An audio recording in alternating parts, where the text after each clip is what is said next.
Hola jóvenes, muy buenos días. Pues bienvenidos a esta clase 17, que es la última antes del examen, del segundo examen, y lleva por título Fuerzas intermoleculares. Es una clase también muy sencilla respecto a los temas que veníamos viendo. Creo que lo más complejo para este examen es toda la parte de estructuras de Lewis, o al menos eso me parece, y vamos a empezar con esta parte. Cuando hablamos de fuerzas intermoleculares es importante decirles, a manera de introducción, que para que una sustancia se pueda convertir, o sea, pase de un gas a un líquido o de un líquido a un sólido, es necesario que existan fuerzas de atracción que mantengan esas moléculas juntas. En esta diapositiva, por ejemplo, estamos viendo la molécula del agua. La molécula del agua está compuesta por un átomo de oxígeno, que en este caso estaría representado por el círculo rojito, y los dos hidrógenos, que estarían representados por las esferas blancas. Estas líneas verdes en realidad representan la interacción que existe, y esto ocurre por diferentes factores. La primera cosa es, si recuerdan, nosotros definíamos una molécula polar o no polar. Ajá. Y lo hacíamos a partir de la geometría y a partir de la electronegatividad. Cuando nosotros tenemos un enlace que es, o un elemento que es muy electronegativo, este va a jalar más la carga hacia él. Eso quiere decir que este va a adquirir una carga parcial negativa. En el caso de la molécula del agua, como tiene una estructura angular, este tiene un dipolo resultante. Y eso quiere decir que tiene una polarización de las cargas. Y esa polarización lo que va a hacer es que va a cargar hacia la parte negativa en el átomo de oxígeno y hacia la parte positiva hacia el átomo de hidrógeno. De esta manera se va a generar una atracción entre las cargas negativas y las cargas positivas, que está representada por estas líneas como verdes en esta imagen, en esta caricatura.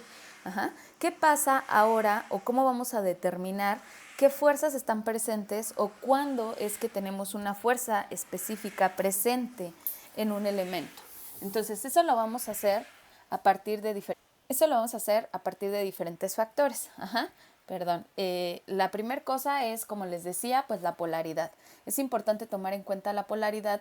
¿Por qué? Porque si tenemos una molécula polar, pues esta nos va a dar un tipo de interacción muy específica, y eso es muy claro, ¿no? Por eso que les comentaba, es como si tuviéramos un imán, y si acercamos el imán en los polos adecuados, pues este va a tener una atracción. En esta diapositiva podemos ver también otra representación de las fuerzas intermoleculares, ya con esta polarización de las cargas. Fíjense, del lado derecho, vamos a empezar por el lado derecho, la que está como en color rosa. Esa molécula es no polar o apolar, dependiendo del texto que ustedes consulten. En algunos casos van a encontrar este término de apolar, que simplemente quiere decir que la molécula es no polar. Y esto ocurre cuando los electrones se jalan de con la misma fuerza por los dos átomos. Y esto va a pasar además cuando tenemos átomos que tienen la misma electronegatividad. Sin embargo, ¿qué pasa? Vamos ahora a la de arriba, la que está del lado derecho en la parte superior. En ese caso, tenemos una molécula polar.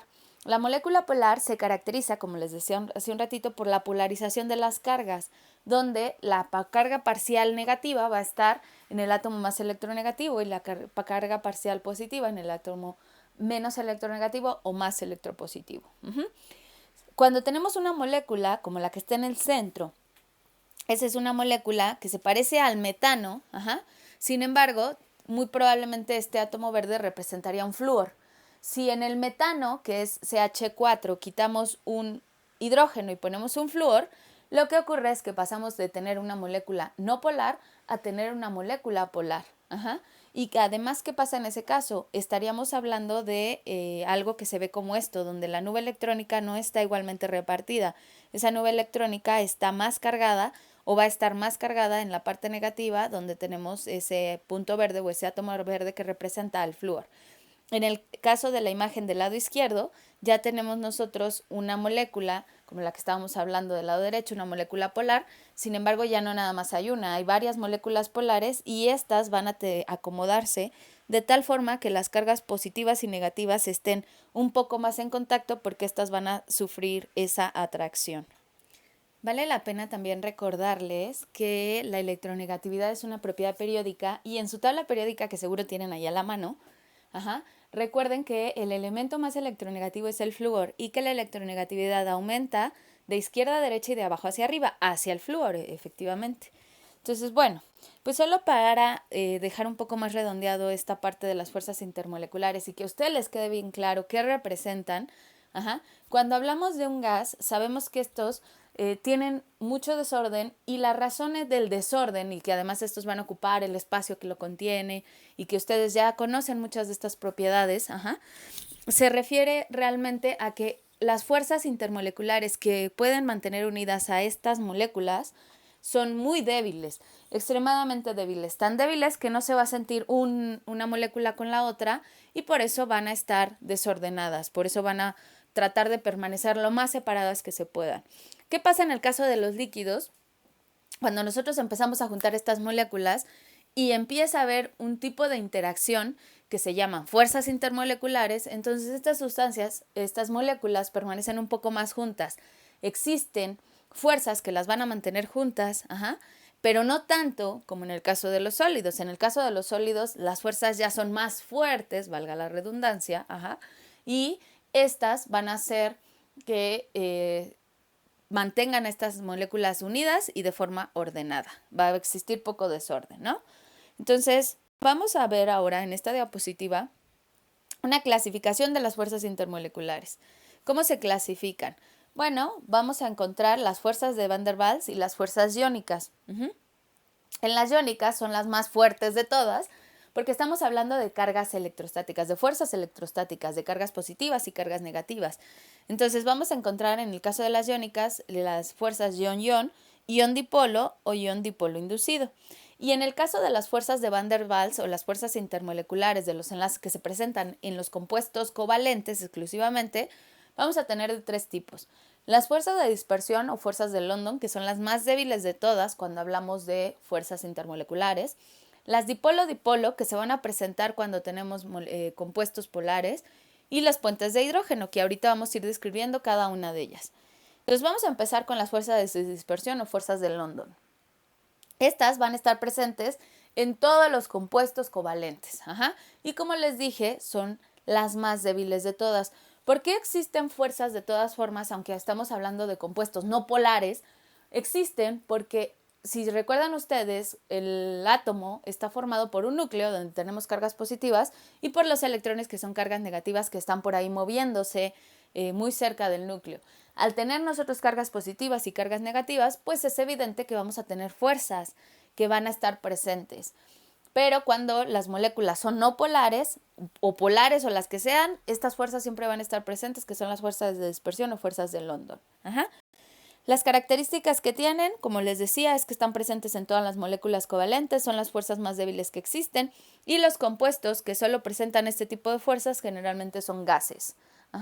¿Por qué? Porque son las más débiles de todas. Luego, las siguientes son dipolo-dipolo.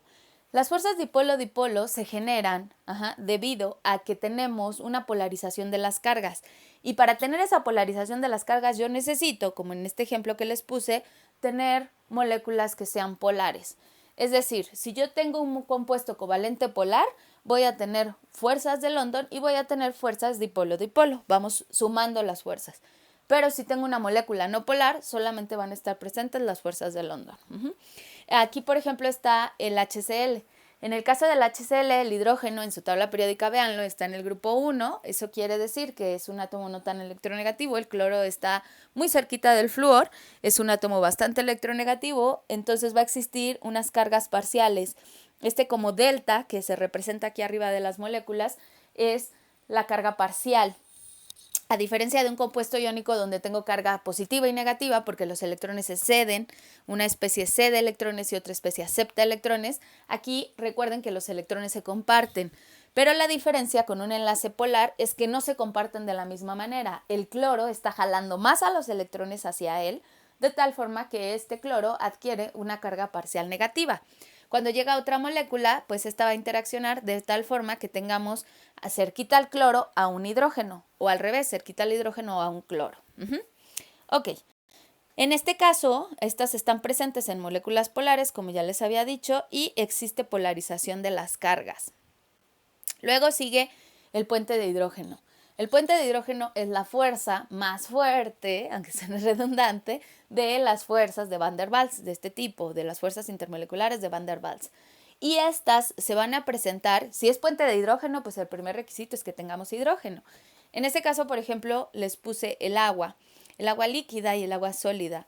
Esta presenta puentes de hidrógeno y es por eso que el agua, a diferencia de cualquier otro compuesto que tenga hidrógeno del grupo 16, se comporta de esta manera. El agua es muy diferente a los otros compuestos. Nosotros esperaríamos que debido a lo que hemos estudiado de propiedades periódicas, los elementos que están en el mismo grupo guardan las mismas propiedades, pero el oxígeno es una excepción cuando se combina con hidrógeno y esto es debido a este tipo de fuerzas que se llaman puentes de hidrógeno. ¿Qué características tienen los puentes de hidrógeno? Son un tipo especial de atracción dipolo-dipolo. Está presente en compuestos donde tengo FON unido a hidrógeno. ¿Qué significa esto? Que necesito tener flúor directamente unido a hidrógeno, oxígeno directamente unido a hidrógeno o nitrógeno directamente unido a hidrógeno. Entonces, cuando hay FON unido a hidrógeno, entonces se presenta esto que se llama puente de hidrógeno. La unión se establece entre los pares libres del oxígeno o del flúor o del nitrógeno y el átomo de hidrógeno. Y son fuerzas muy intensas y bastante estables. Ahora vamos a ver qué pasa con la parte de estas fuerzas que les llamamos iónicas. Cuando tenemos una fuerza ion-ion, en realidad son fuerzas electrostáticas, como les decía, estamos hablando de cationes y aniones, y estas son más fuertes. De tal forma que si nosotros comparamos la temperatura de fusión de un compuesto iónico con la temperatura de fusión de un compuesto covalente, vamos a encontrar que las temperaturas de fusión de los compuestos iónicos son muchísimo más altas. Y la razón es esta, a que tenemos las fuerzas de tipo electrostáticas que son más fuertes que las de tipo covalente, que son las de Van der Waals. Entonces aquí pues solo les puse en esta imagen una caricatura de cloruro de sodio donde podemos ver los aniones y los cationes. Entonces se da entre cargas de compuestos iónicos. Luego viene la interacción ion-dipolo. Es evidente que en una interacción ion-dipolo necesitamos un dipolo que se genera con una molécula polar y un ion, un catión o un anión. Cuando tenemos este tipo de interacciones, por ejemplo, el cloruro de sodio en agua, tendría una interacción de tipo ion-dipolo. Y la razón es que el agua, como ya vimos, es una molécula angular, es una molécula polar. ¿Cómo voy a saber qué tipo de fuerzas están presentes? Más adelante vamos a ver unos ejemplos, pero otra vez, esto parte de estructuras de Lewis en el caso de los enlaces covalentes y de la polaridad que determinamos a partir de la estructura de Lewis. Entonces nos la volvemos a topar un poco aquí. Entonces, bueno, estas tipo de fuerzas es una interacción entre una molécula iónica y una molécula covalente polar. Luego viene algo que se llama ion dipolo inducido. En este caso, estamos hablando, aquí les puse nada más primero para que ustedes vean a qué me refiero con dipolo inducido. Un dipolo inducido se puede dar en una molécula de tipo no polar. Y simplemente es que temporalmente, imagínense que, yo tengo a los electrones por ahí moviéndose y estos electrones son cargas negativas. Si de repente yo le acerco a esas cargas negativas algo positivo, ¿qué es lo que va a pasar? Voy a jalar un poquito más a los electrones. En cuanto yo quite esa carga positiva, los electrones se vuelven a acomodar de forma homogénea. Pero esto se refiere a un dipolo inducido, a una polarización de las cargas que existe de forma temporal debido a algo externo, debido a una carga o a una molécula que está haciendo que yo jale un poco más o que polarice estas cargas de forma temporal. Es importante decir que este tiene lugar entre un ion y una molécula no polar, que además la proximidad del ion es la que provoca esta distorsión en la nube electrónica de la molécula que no es polar, lo que la convierte de modo transitorio o de modo temporal en una molécula polarizada. Aquí no les puse la representación del ion, les puse de hecho algo que se llama dipolo inducido con una molécula polar. Sería una interacción polar, dipolo inducido, así se llamaría esta de la imagen. Pero en el caso del ion pues es lo mismo, simplemente estoy acercando una especie que tiene una carga positiva o negativa y dependiendo cómo la acerque va a ser la polarización de las cargas. Entonces esta es la parte teórica. Vamos a ver unos ejemplos de cómo se aplica esta teoría. Al igual que la clase pasada, esta es una clase un poquito más corta en cuanto a los conceptos, pero es importante que ustedes lo practiquen. En el ejemplo dice, primero, ¿cuál de las siguientes sustancias presenta un punto de ebullición más alto? A partir de las fuerzas intermoleculares, yo puedo definir cuál tiene una temperatura de ebullición o de fusión más alta. ¿Por qué? Porque lo que va a ocurrir es que no puedo determinar el valor con lo que les acabo de dar, pero sí puedo comparar dos especies, porque la que tenga mayor cantidad de fuerzas de este tipo, de fuerzas de tipo Van der Waals o iónicas, es la que va a tener una temperatura de ebullición o de fusión más alta. En este caso me están dando moléculas diatómicas todas de halogenuros. Entonces, como todas son no polares, porque son moléculas con el mismo diatómicas del mismo tipo, entonces la electronegatividad va a ser el parámetro que va a definir la polarización de las cargas. El elemento más electronegativo es el que va a generar mayor dipolo inducido. Entonces, ¿qué es lo que va a pasar? Sabemos que en este caso el elemento más electronegativo es el flúor. Este va a generar mayor dipolo inducido, luego seguido del cloro, el bromo y el yodo. Esperaríamos entonces que el que presenta una mayor temperatura de ebullición sea el flúor. En este segundo ejemplo dice, ¿cuál de los compuestos, cuál de los siguientes compuestos indica los que presentan el enlace de puente de hidrógeno? Entonces, fíjense, en el primer caso tenemos, acuérdense que era FON unido a hidrógeno. Entonces, aquí sí tenemos oxígeno, pero el oxígeno está unido al carbono y al carbono, no está unido al hidrógeno. En el inciso B tenemos un oxígeno, ahí está. Ese oxígeno está unido al hidrógeno, entonces esa sí presentaría puentes de hidrógeno. La C, que es el agua, sabemos que presenta puentes de hidrógeno. El NH3 es nitrógeno unido a hidrógeno, entonces cumple con esto de FON unido a hidrógeno. Luego este también, porque es nitrógeno unido a hidrógeno. Y este último no, porque a pesar de que tiene el oxígeno está unido al carbono y los otros hidrógenos están unidos al carbono, entonces ese no presentaría puentes de hidrógeno. Ahora vamos a hacer un ejemplo más. Este dice, determinar cuál de las siguientes sustancias podría ser un líquido a temperatura ambiente. Y nos están dando aquí el benceno y un montón de derivados del benceno. Entonces vamos a trabajar uno por uno, vamos a hacer una tablita. En la tablita yo quise poner la molécula, del inciso A hasta el inciso I, y luego poner si es polar o no polar, si presenta fuerzas de dispersión o de London, dipolo-dipolo y puente de hidrógeno. ¿Por qué? Porque a partir de estos, la molécula que tenga más cantidad de fuerzas es la que va a poder ser un líquido. Entonces vamos a empezar con el inciso A, que es el benceno. Esa es una molécula no polar. ¿Cómo sé que es una molécula no polar? Porque es altamente simétrica. En el caso de las moléculas simétricas, por ejemplo esta, si yo la divido en 4 cachitos, los 4 cachitos son iguales. Entonces, ¿qué es lo que va a pasar con la suma de los vectores? Que siempre me va a dar 0. Entonces, ¿presenta fuerzas de dispersión? Sí, porque esto está presente en todos los compuestos covalentes. Dipolo-dipolo no, puente de hidrógeno no. En el inciso B, lo que hicimos fue sustituir un hidrógeno por un cloro. Esto lo que va a hacer es que vamos a pasar de una molécula que no era polar a una que sí es polar, que va a tener fuerzas de dispersión sí, dipolo-dipolo sí, pero puentes de hidrógeno no, porque ni siquiera tengo flúor, oxígeno o nitrógeno. En el inciso B pasa exactamente lo mismo, nada más que ahora en lugar de cloro es bromo. En el inciso D igual, nada más que ahora en lugar de bromo es yodo. Y vamos a ver el inciso E. En el inciso E igual, es una molécula polar, tiene puentes de dispersión, tiene dipolo-dipolo. Y ojo, ¿qué pasa con el puente de hidrógeno? Este ya tiene nitrógeno, pero a pesar de que hay hidrógenos por ahí, esos hidrógenos no están unidos a este nitrógeno. Al nitrógeno está unido el oxígeno, por lo tanto no tiene puentes de hidrógeno. El F pasa exactamente lo mismo, otra vez no tenemos ni flúor, oxígeno ni nitrógeno. El G igual, no tenemos puentes de hidrógeno. ¿Y qué pasa en el caso del H? En el caso del H igual, sigue siendo una molécula polar, tenemos dispersión, tenemos dipolo-dipolo, pero aquí ya tenemos un oxígeno unido a un hidrógeno. Entonces esta sí va a presentar puentes de hidrógeno. Y la última, igual, pero ¿qué pasa con el puente de hidrógeno? Tenemos nitrógeno y tenemos al hidrógeno directamente unidos.